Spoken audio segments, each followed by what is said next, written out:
คู่ทมิตในประเทศลาวเกิบนั้นอย่างใส่พื้นเกิบเตบานสบายดีมื้อนี้ขับเจ้าสร้างดรสตัดสิมารีวิวงานเปลี่ยนพื้นเกิบนั้นอย่างใส่พื้นเกิบเตบานเนาะสำหรับเกิบคู่นี้ขับเจ้าซื้อมาใหม่ๆเลยเนาะแล้วก็พื้นที่ใส่เป็นพื้นตัวนี้เลยเนาะสำหรับเกิบคู่นี้แม่นข้าพเจ้าลงทุนเฮ็ดโซเลยเนาะบ่แม่นของไผเด้อเนาะก่อนอื่นมันก็ต้องมาเอาพื้นเก่าออกก่อนนี่ก็สิได้งานประมาณนี้เลยเนาะสำหรับหอยพื้นเก่าข้าพเจ้าสิแลบด้วยหนังสีดำเนาะแลบข้างด้วยหนังสีดำเนาะนี่ตามหอยมันเลยเนาะคันว่าบ่เอาอย่างใส่มันก็สิเป็นคราบเนี่ยนี่แหละเนาะข้าพเจ้าสิมาคัสตอมเนาะใส่หนังสีดำเนาะแลบข้างแล้วก็ยิบเนาะอันนี้แม่นพื้นเก่าเนาะเขาบ่ได้ใส่แล้วเนาะหลังจากนั้นก็ตัดมาเบิ่งตอนแล้วเลยเนาะนี่เนาะข้าพเจ้าใส่หนังสีดำเนาะแลบด้านข้างแล้วก็หัวเนาะแล้วก็ยิบด้วยสาย PE เนาะแลนเส้นเนียนๆป่านจักยิบเนาะแต่ว่าข้าพเจ้าใส่มือเนาะคู่นี้เป็นงานแฮนด์เมด 100% เนาะบ่มีเครื่องจักรใดๆทั้งนั้นเนาะนี่เนาะงานคัสตอมเนาะ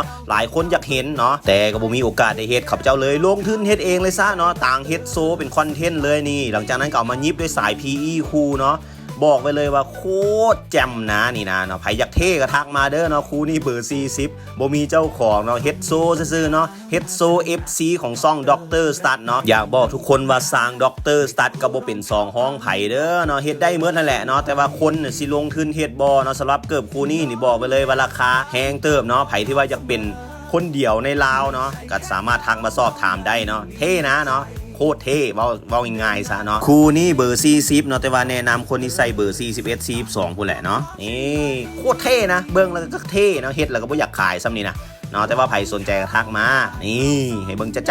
จ้งก่อนสิเฮ็ดเกือบคู่นี้ขึ้นมาเนาะก็มีหลายๆคนทักมาว่าอ้ายเฮาจะเอาเกือบนั้นอย่างมาใส่พื้นเกือบเตบานได้บ่เนาะเขาเจ้าก็ตอบไปว่าได้แจ้งราคาไปไผก็ตกใจโธ่คือมาแพงแท้อ้ายเนาะแพงเลยเนาะมันเป็นงานแฮนด์เมดเนาะหลังงานคัสตอมคู่นี้ซัวสิแล้วเนาะก็ใส่เวลาดนเติบเนาะแล้วก็ข้าพเจ้าก็ตั้งใจเฮ็ดอีกเนาะไผได้คู่นี้ไปบอกไว้เลยว่าได้สเปคเทพๆเลยเนาะทุกอย่างเนาะกาวตัวใหม่อีกที่ข้าพเจ้าอัดพื้นคู่นี้เนาะเดี๋ยวสิมารีวิวกาวตัวใหม่สูตรใหม่เนาะบอกไว้เลยว่าโคตรเหนียวเนาะเดี๋ยวสิมารีวิวให้เบิ่งฝากติดตามดรสตัดไว้เลย